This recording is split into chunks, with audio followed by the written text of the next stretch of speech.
ये हर एक इवेंट होता है जो आपको कुछ ना कुछ सिखाता है, बट हर एक को एक मोटिवेशन की तरह लेना चाहिए। जॉइंट फैमिली थी, जो एक्सटेंडेड फैमिली थी, उससे बहुत सारे इश्यूज़ आते थे कि क्यों लड़की है, इसको थोड़ा-सा मतलब बचा के रखो, घर के अंदर रखो, ज़्यादा ज़्यादा बाहर घुलने-मिलने मत दो।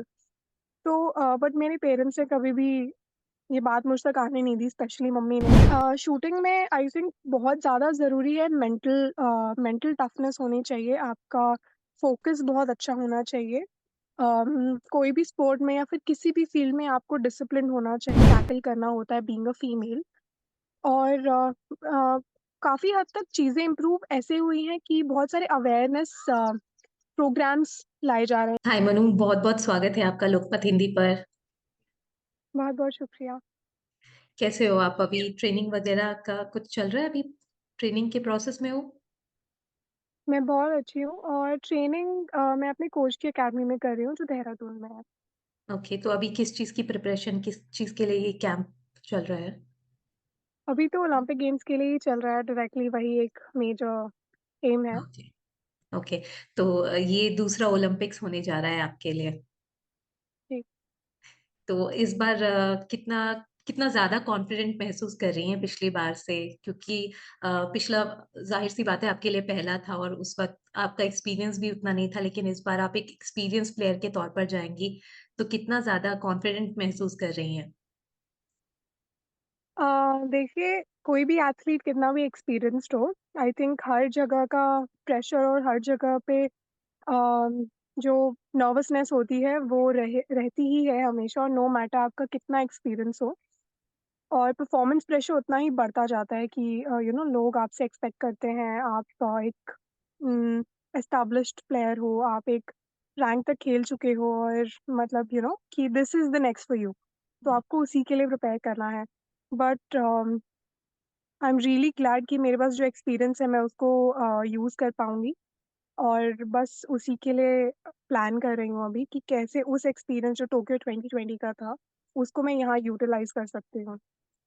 अपनी जो आपकी कैटेगरी है पिस्टल वाली 25 मीटर में आप रिप्रेज़ेंट कर रही हैं, उसके बारे में थोड़ा-सा बताएँगी लोगों को कि ये कौन-सी कैटेगरी होती है और ये कैसे डिफरेंट होती है बाकी के शूटिंग कैटेगरी से? ओके। सो 25 मीटर पिस्टल में हमारे इवेंट को बोलते हैं स्पोर्ट्स पिस्टल वुमेन। और उसमें क्या होता है, उसमें .22 कैलिबर की गोली होती है और 25 मीटर दूर आपका टारगेट होता है। उसमें 2 स्टेजेस होती हैं, एक में आपको स्लो फायर करना है छोटे टारगेट पर। 30 शॉट का मैच छोटे टारगेट पे होता है, और फिर नेक्स्ट डे एक बड़ा टारगेट होता है जिसमें रैपिड स्टेज होती है, जिसमें आपको 3 सेकंड में 1 गोली चलानी होती है, ऐसे 30 गोलियाँ होती हैं।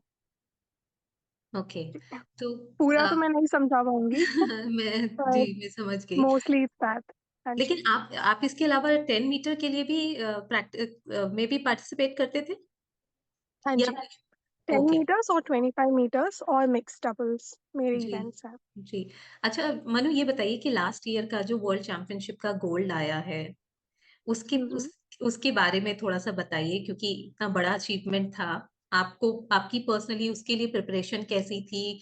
अ, आप उस वक़्त किस माइंडसेट में थी जब आप जा रही थी वर्ल्ड चैंपियनशिप के लिए? और क्या एक्सपेक्ट किया था आपने? आपको लगा था कि मैं जो एम लेकर जा रही हूँ वो पूरा करके आऊँगी?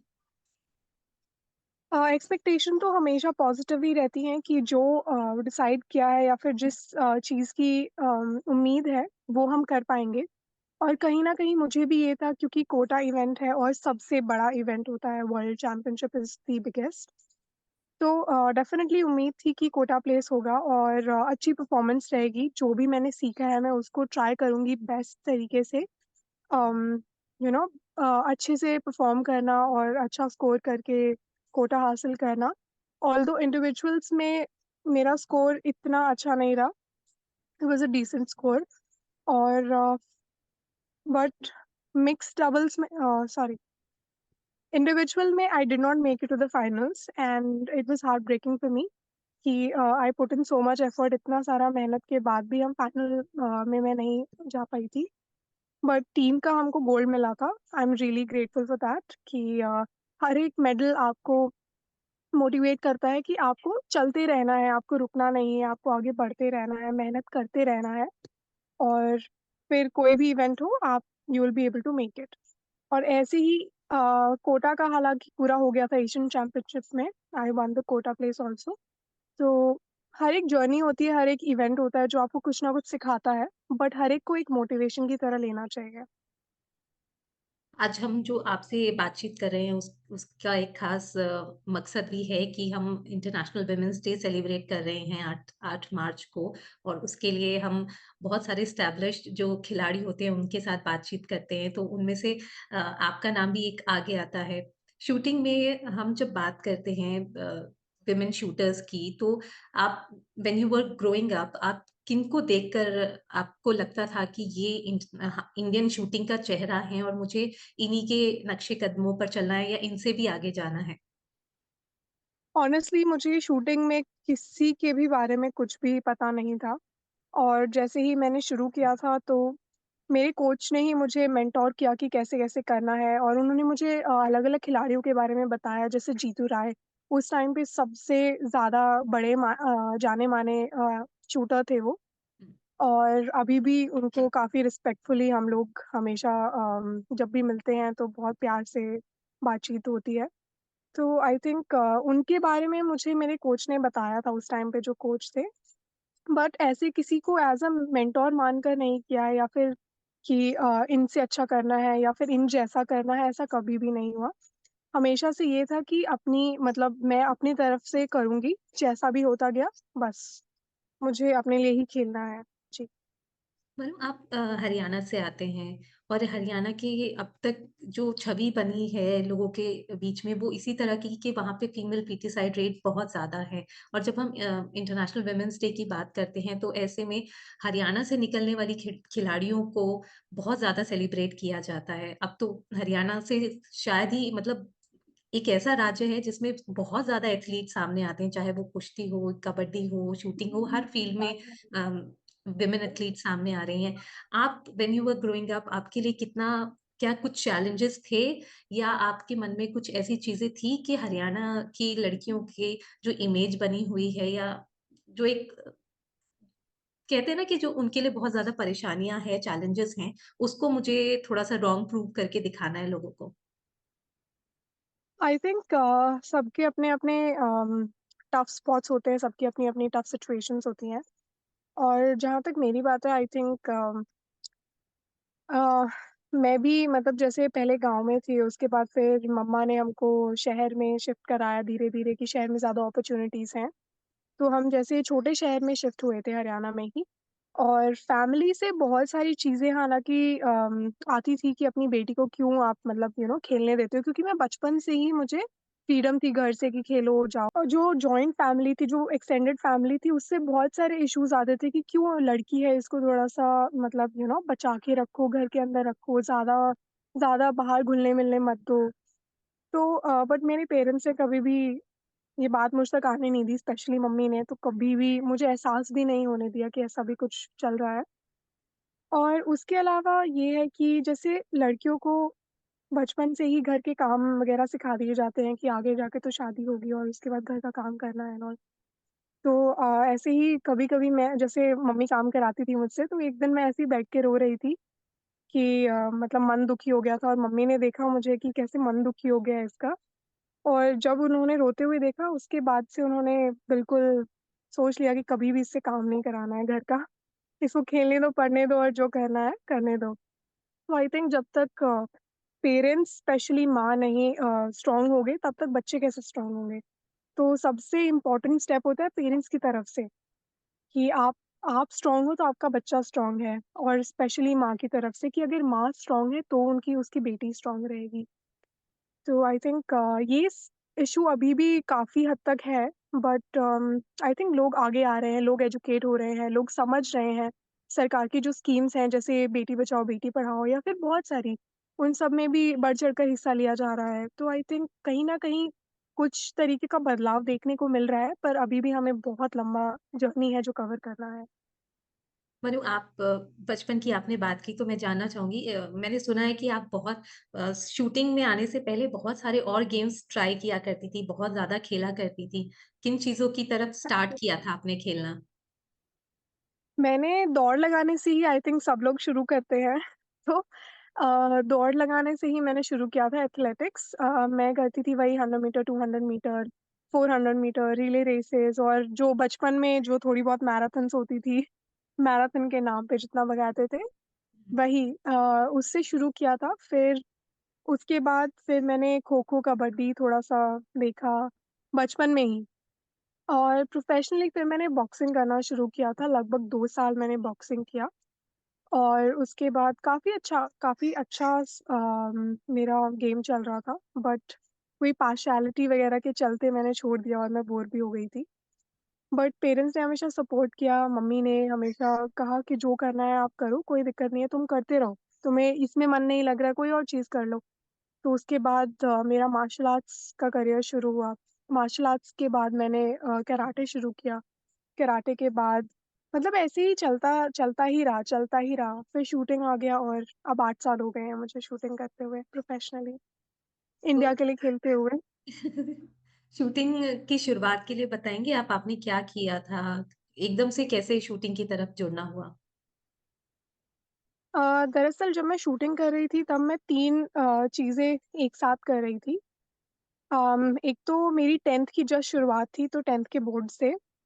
फिर मैं कराटे कर रही थी। मैं नेशनल्स के लिए जस्ट सिलेक्ट हुई थी उस टाइम पे, मतलब क्वालीफाई किया था स्टेट से और उसके बाद फिर मैं कबड्डी के लिए स्टेट के लिए क्वालीफाई किया था, डिस्ट्रिक्ट में हम जीत कर आए थे। तो मुझे उस टाइम पे कबड्डी में बेस्ट एथलीट का भी मिला था, बेस्ट रेडर एक्चुअली। तो ये 3-4 चीज़ें मैं इकट्ठा कर रही थी। उसके बाद मम्मी ने कहा कि मतलब एक नाव में पैर हो ठीक है, 2 नाव भी चलो चला सकते हैं, पर ये थोड़ी होता है कि 4-4 चीज़ें चाहिए एक ही साथ में। तो उसी टाइम पे मेरे कोच ने शूटिंग कोच ने बोला मम्मी को रिक्वेस्ट किया कि आप प्लीज़ इसको शूटिंग के लिए 1 साल दे के देखिए, इसमें कैलिबर है, ये कर लेगी, आप इसको शूटिंग में पुश कीजिए। तो पुश करने की तो ज़रूरत नहीं पड़ी मुझे, बस और गेम छोड़ने के लिए थोड़ा-सा दुःख हुआ मुझे कि कराटे भी छूट गया, फिर कबड्डी को भी टाटा बाय-बाय हो गया।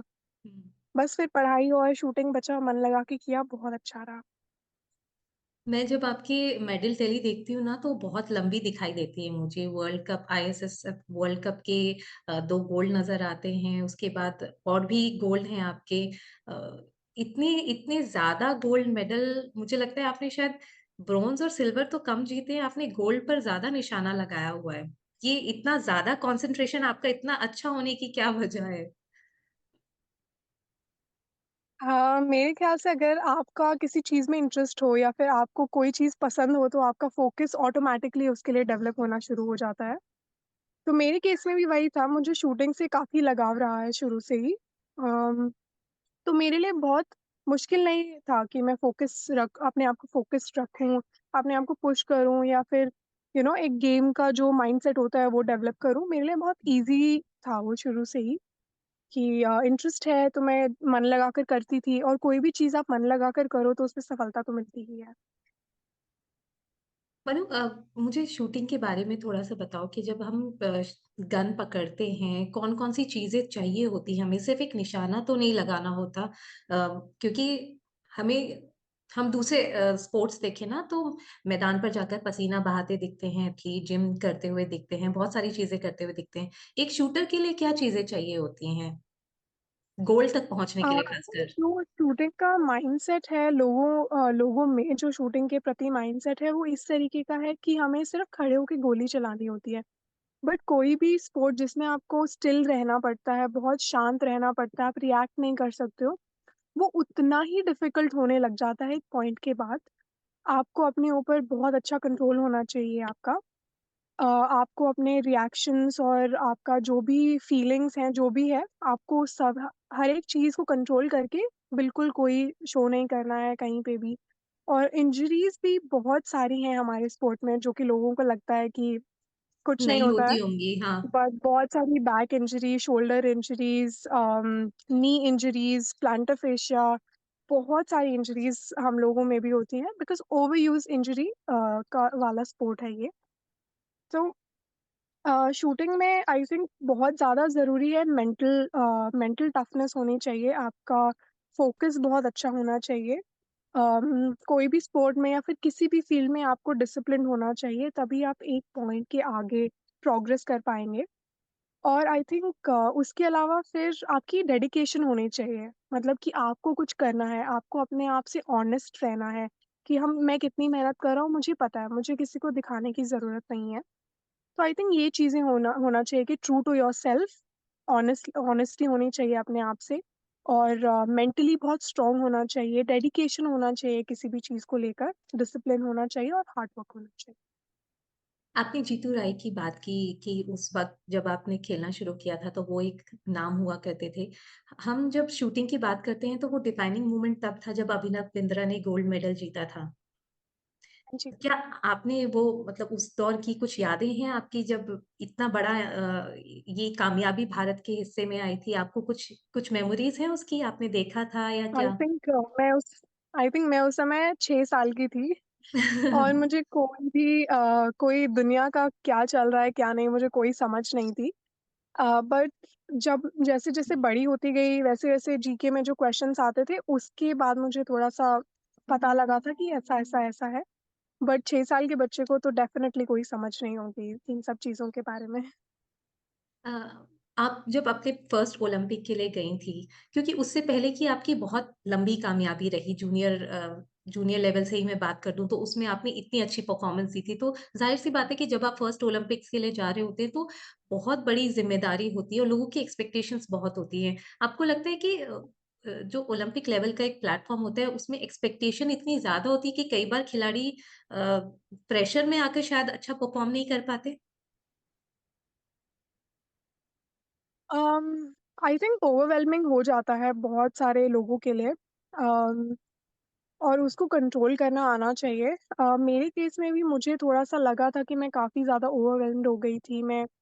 मुझे मैं बहुत ज़्यादा अपने आप को कंज़र्व नहीं कर पाई थी कि मतलब मेबी वही बहुत ज़्यादा माइंड चैटर चलता था कि बहुत सारे एक्सपेक्टेशंस हैं, बहुत सारे लोग देखेंगे इवेंट को और मेडल आने के प्रॉस्पेक्ट्स तो मेरे बहुत ज़्यादा थे। तो मुझे मुझे बहुत वियर्ड तरीके का मतलब अच्छा भी लगता है जब लोग आपको सपोर्ट करते हैं, कि हुँ। लोग आपको प्यार करते हैं, आप पे उम्मीदें हैं क्योंकि आपने करके दिखाया है पहले भी। तो बहुत अच्छा भी लगता है पर ओवरवेलमिंग भी हो जाता है बहुत बारी। तो आई थिंक ओलंपिक जैसे बड़े स्टेज पे तो ये होना काफ़ी कॉमन है। जी। अब मैं आज के दौर की बात करूँ तो आपके हम उम्र के आपके आपके साथ में बहुत सारी यंग लड़कियाँ हैं जो अब शूटिंग कर रही हैं। पहले इतनी नहीं हुआ करती थीं। हम जी, 1-2 जी। नाम ही बड़े नाम सुना करते थे। लेकिन आजकल लड़कियाँ इतनी इतना ज़्यादा पार्टिसिपेट कर रही हैं, जीत रही हैं। ये जो दौर है शूटिंग का, इसको आप किस तरह से देखती हो? अम आई थिंक सिर्फ शूटिंग में ही नहीं बल्कि हर एक फ़ील्ड में एक तो पेरेंट्स बहुत सपोर्टिव होने लगे हैं धीरे-धीरे। जैसे खेलो इंडिया आया है उसके बाद से बहुत सारे लोगों का पार्टिसिपेशन बढ़ गया है। हुँ, फिर जैसे-जैसे टाइम बढ़ता जा रहा है, जैसे-जैसे स्पोर्ट्स के एक्सपर्ट्स आगे आते जा रहे हैं, मेडल्स बड़े-बड़े मेडल्स जैसे इंडिया को मिल रहे हैं, आई थिंक उसके बाद से काफ़ी पेरेंट्स को काफ़ी इंश्योर्ड लग रहा है ये स्पोर्टिंग करियर कि ठीक है, हमारा बच्चा भी कुछ कर सकता है, हम भी उसको सपोर्ट करें तो वो क्या कुछ नहीं कर सकता है। आई थिंक एक तो वो बिलीफ है पेरेंट्स का अपने बच्चों के लिए और दूसरी चीज़ ये जो स्कीम्स हैं जैसे खेलो इंडिया हो गया, टॉप स्कीम हो गया, top of Olympic podium scheme, ये बहुत ज़्यादा हेल्प करती हैं किसी भी अम, एक तरह से अपकमिंग एथलीट को। सिक्योरिटी मिल जाती जी, है किसी भी एथलीट को सिक्योरिटी मिल फाइनेंशियली। जाती है और रिलायंस मिल जाता है कि आप किसी के ऊपर रिलाय कर सकते हो या फिर मतलब आपके लिए आपको बैक करने के लिए कोई है। हुँ। चाहे वो फाइनेंशियली हो, इमोशनली हो, चाहे वैसे स्ट्रैटेजिकली हो, टेक्निकली हो, किसी भी तरीके में हो। तो आई थिंक काफ़ी ईज़ी हो जाती है कंपेयर्ड टू बिफोर। अ, तो एक वो बड़ा फैक्टर भी है और एक आई थिंक स्पोर्ट्स को तो काफ़ी ज़्यादा लाइट में लाया जा रहा है आजकल। जी। जी, वही। कि आजकल इतनी ज़्यादा क्योंकि अब हम ओलंपिक होस्ट करने की तरफ भी पुश कर रहे हैं, तो हमारा जो स्पोर्टिंग कल्चर है वो एकदम से चेंज नज़र आता है। ये चीज़ें विज़िबल दिखती हैं जब आप खेल के मतलब आप तो उस एटमॉस्फेयर में रहती हैं 24 घंटे, तो ये चीज़ें बहुत विज़िबल दिखती हैं, लोग इसके बारे में बात करते हैं कि अब कितना ज़्यादा चेंज आ गया है। डेफ़िनेटली ये बातें तो होती हैं बिकॉज़ पहले जहाँ पे लोगों के पास स्पॉन्सर्स नहीं हुआ करते थे, जहाँ पे उनको पता नहीं था कि ये कॉम्पिटिशन है, ये बड़ा कॉम्पिटिशन है, मुझे खेलना चाहिए बट मेरे पास फंड्स नहीं है वो खेलने के लिए। या फिर हमारे पास उस लेवल के इक्विपमेंट्स नहीं हैं जो हमें प्रोफ़ेशनल स्टेज पर आगे लेकर आएगा। हुँ। या फिर हमारे पास उतने कंज़्यूमेबल्स नहीं है, कुछ भी या कोच नहीं है या फिर कुछ भी। तो आई थिंक वो सब काफ़ी बदलाव हमें खुद भी नज़र आ रहा है हमारे आस-पास के स्पोर्ट्स में या फिर आस-पास के एरिया में। और हम सिर्फ़ हमें ही नहीं हमारे जो फेलो और स्पोर्ट्स के एथलीट्स हैं, बाकी स्पोर्ट्स के जो एथलीट्स हैं, उनसे भी पता लग रहा है कि अब वो फॉरेन कोचेज़ के साथ ट्रेनिंग कर रहे हैं या फिर बाहर वो ट्रेनिंग के लिए जा रहे हैं या फिर किसी इक्विपमेंट के लिए वो ईज़िली गवर्नमेंट को रिक्वेस्ट कर सकते हैं और उनको एक्सेसिबल हो जाएगा। तो आई थिंक ये मेजर चेंजेस हैं जो किसी भी व्यक्ति को ईज़ी फ़ील कराएगा कि ठीक है, स्ट्रगल्स हैं बट इतने नहीं हैं, हमें सिर्फ़ अपने स्पोर्ट पे फ़ोकस करना है, गवर्नमेंट साथ में है और हम अगर मन लगाकर मेहनत करेंगे तो हम मेडल जीत सकते हैं। अ, जो फीमेल पार्टिसिपेशन है किसी भी स्पोर्ट्स में मैं ले लूँ, अब वो शायद क्या आप ऐसा मानती हैं कि अब वो इसलिए भी ज़्यादा बढ़ा है क्योंकि जो सिक्योरिटी एक लड़कियों के साथ फैक्टर होता है, वो आ गया है? आप इसके बारे में क्योंकि हमने जब जैसे अब पिछले 1 साल से हम देख रहे हैं कि कुश्ती में बहुत सारे एलिगेशंस लगे हैं उनके जो भी एसोसिएशन है उस पर। तो इस तरह का डर अब शायद लड़कियों के दिमाग से निकल चुका है। क्या आप मानती हैं ऐसा कि अब सिक्योरिटी है उनके पास में कि कुछ गलत नहीं होगा, वो स्पोर्ट्स की तरफ जाएँगी तो। देखिए सिक्योरिटी है बट हालात इतने इम्प्रूव नहीं हुए हैं कि बिल्कुल रिलाय कर लिया जाए कि नहीं सिचुएशंस बहुत अच्छी हो गई हैं। आप आराम से being a woman, being a female आप आराम से कहीं पे भी रह सकते हो। हर एक जगह पे सिचुएशंस तो आती हैं जो आपको टैकल करना होता है बीइंग अ फीमेल।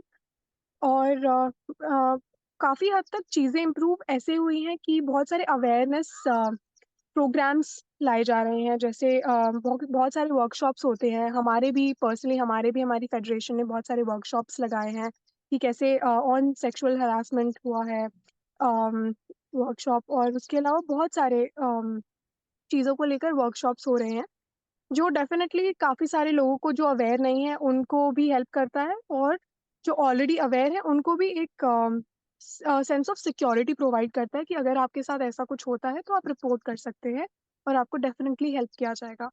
तो इस तरीके के वर्कशॉप्स या इस तरीके की अप्रोच काफ़ी पॉज़िटिव रहती है, काफ़ी हेल्पफुल रहती है। But I think we have a long, long way to cover.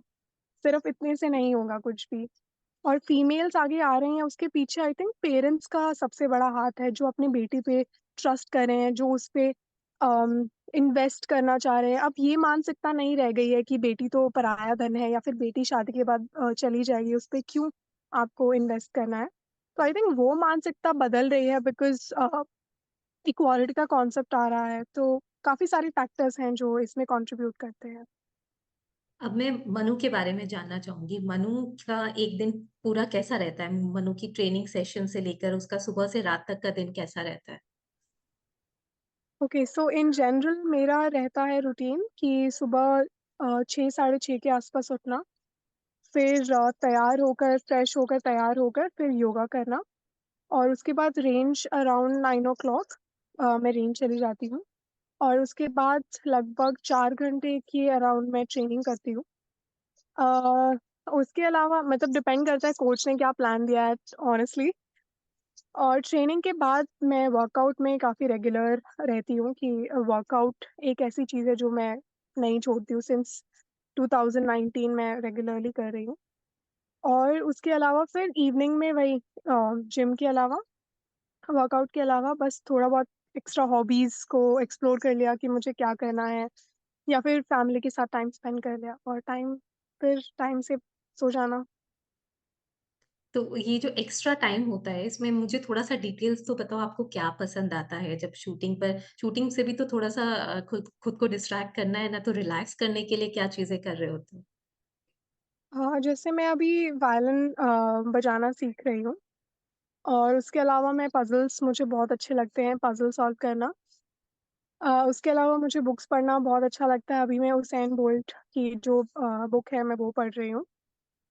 अम, ब बट इतना टाइम मिलता नहीं है जनरली, एक बारी में एक ही चीज़ का टाइम मिलता है। जी। कोई और स्पोर्ट्स फ़ॉलो करते हो आप? जब वर्ल्ड कप होता है या कभी ऐसे कोई क्रिकेट मैच कभी एन्जॉय करने का मन होता है ऐसे? मन तो बहुत होता है बट अनफॉर्च्युनेटली टाइम नहीं मिलता है इतना, तो हमारे ही स्पोर्ट में इतना सारा हमारे पास कोई ऑफ सीज़न नहीं होता है ऑनेस्टली। हमें पूरा साल 12 के 12 महीने हमारे कॉम्पिटिशन्स चलते रहते हैं। उसके बाद बहुत टायरिंग हो जाता है कोई भी चीज़ को फ़ॉलो करना, तो मुझसे तो नहीं हो पाता है। फिर अब पढ़ाई भी चल रही होती है साथ में। जी, अभी मैं पढ़ाई भी कर रही हूँ। तो अभी आप किस चीज़ की पढ़ाई कर रहे हो? अभी मैं मास्टर्स कर रही हूँ पब्लिक एडमिनिस्ट्रेशन में। ओके। आप मुझे एक शूटिंग का जो आम लोग हैं उनको समझाने के लिए एक थोड़ा-सा कैलेंडर बताओगे कि पूरे साल में कितने किस तरह के इवेंट, कितने वर्ल्ड कप होते हैं और क्या मेजर टूर्नामेंट्स रहते हैं? पूरे साल में इंटरनेशनली अगर आप देखें तो लगभग 4 वर्ल्ड कप, हुँ, एक एशियन चैम्पियनशिप जो सिर्फ़ एयर इवेंट्स के लिए होती है। फिर उसके अलावा आई थिंक 4 साल वाले जो कॉम्पिटिशन्स होते हैं, वो होते हैं। फिर कोई ओपन टूर्नामेंट हो गए, ओपन कॉम्पिटिशन्स इंटरनेशनली जैसे ग्रैंड प्री हो गया या फिर मीटिंग ऑफ शूटिंग होप्स हो गया। तो ऐसे-ऐसे इवेंट्स होते हैं जिसमें आपको पार्टिसिपेट करना है या नहीं, आप डिसाइड कर सकते हो, जैसे एचएनएन का। तो कुल मिला के इंटरनेशनली लगभग 7 कॉम्पिटिशन हो जाते हैं और नेशनली तो बहुत सारे हो जाते हैं। आई थिंक 6, 7, 8 9, 10 8 से 10 के बीच नेशनल कॉम्पिटिशन्स हो जाते हैं। तो पूरा कैलेंडर मिलाकर पूरा इतने पैक्ड सारे रहता है। पूरा पैक्ड रहता है बट उसी को टैकल करने के लिए आई थिंक फेडरेशन डिसाइड करती है कि हमें कौन से मेजर कॉम्पिटिशन्स में खेलना चाहिए, इंडिया टीम को पार्टिसिपेट करना चाहिए और कौन से कॉम्पिटिशन्स हम स्किप कर सकते हैं। जी। जी। लास्ट में मैं बस आपसे ये जानना चाहूँगी कि जो लड़कियाँ स्पोर्ट्स नहीं खेलती हैं या मतलब उनका दिल करता है खेलने का, they want to take up लेकिन बहुत सारे चैलेंजेस रहते हैं या थोड़ा-सा सोचती हैं कि क्यों हम स्पोर्ट्स की तरफ जाएँ? आप कुछ लड़कियों के लिए ऐसा कोई मैसेज देना चाहोगे कि स्पोर्ट्स खेलना क्यों चाहिए उन्हें और क्या बेनिफिट्स होते हैं इससे? आई थिंक किसी को भी स्पोर्ट्स खेलना बहुत बेनिफिशियल इसलिए है क्योंकि आपको बहुत सारी चीज़ों का एक्सपोज़र मिल जाता है। अगर आप डेडिकेटेड हो, अगर आप हार्ड वर्किंग हो, तो आप किसी भी स्पोर्ट में बहुत जल्दी अच्छा कर सकते हो और आपको इंटरनेशनल एक्सपोज़र से लेकर आपको खुद मतलब आप इंडिपेंडेंट बन सकते हो, आप अपने डिसीज़न्स खुद ले सकते हो और आपका एक रिस्पेक्ट बनने लगता है। अगर आप इंडिया टीम के लिए खेलते हो, आप रिस्पेक्टेबल एथलीट के तरीके से सोसाइटी के सामने आते हो। जो कि काफ़ी रिस्पेक्टेबल चीज़ है। आप इंडिपेंडेंट हो जाते हो एज़ आई सेड एंड आपको इंटरनेशनल एक्सपोज़र मिलता है। आप अलग-अलग अगर आपको ट्रैवल करना पसंद है, तो आप एज़ अ प्रोफ़ेशनल एथलीट आप ट्रैवल भी कर सकते हो। सो आई थिंक बहुत सारी अच्छी अच्छी चीज़ें हैं। सो स्पोर्ट्स तो सबको ट्राई करना चाहिए। अगर आप अच्छा कर सकते हो, तो बहुत अच्छी बात है, नहीं तो फिर you can try other things also. और जहाँ तक बच्चों का खेलने का मन करता है, पर वो खेल नहीं पाते हैं किसी सिचुएशन की वजह से, आई थिंक वो फिर पेरेंट्स को भी थोड़ा-सा हेल्प करना चाहिए उनके बच्चों को कि उनको सपोर्ट करना चाहिए, उनको पुश करना चाहिए कि आप खेलो, हम हैं आपके पीछे, हम आपको सपोर्ट करेंगे, आप खेलो मन लगाकर। जी, या thank you so much Manu, Lokmat Hindi से थैंक बातचीत यू, करने के लिए and thank wish you, you all the bye bye. Best. ये ओलंपिक आई एम श्योर आपके लिए बहुत अच्छा जाएगा। Thank you so much, bye bye. Bye.